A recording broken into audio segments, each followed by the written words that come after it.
There you go. We were demonstrating our new digital fabric printer. We're gonna kind of unroll this and we gotta feed it through like the little teeny opening. Try to grab it and pull it out. I think our program is a little different in that we allow our undergraduates to really use this printer. It's not printed for them.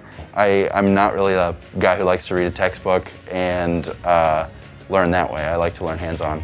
In some programs, if they are lucky enough to have a printer, it's just reserved for graduate students or even actually just for faculty, and undergraduates never even get to see it or know that it even exists.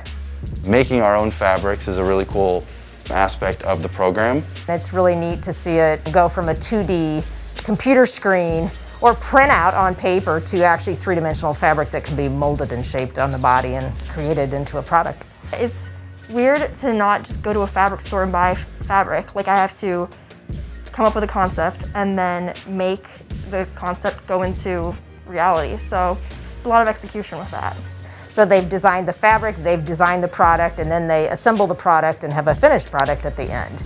So they get to do that 2 separate times in 2 separate upper level classes. I actually thought I wanted to go into the business side of fashion. So it's really cool to have such overall education about the program. And we're always updating with new technology, using Adobe, using the new fabric printer. It's just really awesome.